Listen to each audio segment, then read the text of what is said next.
কালবৈশাখী ঝড়ে লন্ডভন্ড বিশালগড় মহকুমার কমলাসাগর বিস্তীর্ণ এলাকা। রবিবার সকালে আচমকা কালবৈশাখী ঝড় বিধানসভার লেম্বুতলী ধনছড়ি গোকুলনগর রাস্তার মাথা এলাকার ব্যাপক ক্ষয়ক্ষতি লক্ষ্য করা গেছে। এই এলাকার অধিকাংশ মানুষের বাড়িঘর ভেঙে তছনছ, লন্ডভন্ড বিদ্যুৎ সংযোগ।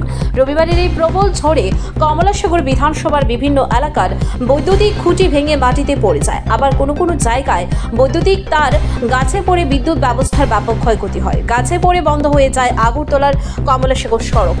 রাস্তা পরিষ্কার করতে হাত লাগায় টিএসআর। আনুমানিক 70 পরিবার ব্যাপক রক্ষা করে গেছে। কয়েকটি পরিবার বাড়িঘর ছেড়ে ইতিমধ্যেই আশ্রয় নিয়েছে লেম্বুতলী স্কুলে। খবর পেয়ে কমলাসাগর মণ্ডল সভাপতি সুবীর চৌধুরী ছুটে যান এলাকাগুলিতে। কথা বলেন অসহায় মানুষের সঙ্গে।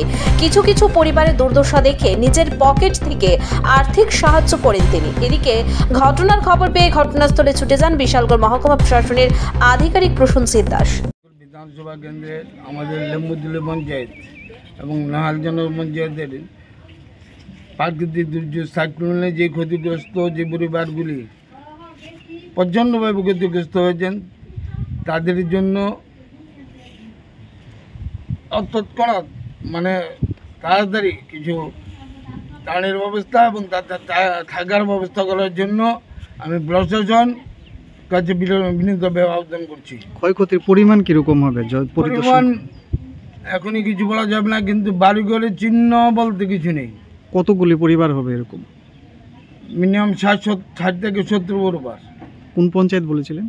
লেম্বুতলী পঞ্চায়েত, নাহালজন পঞ্চায়েত। ব্যুরো রিপোর্ট, খাস খবর।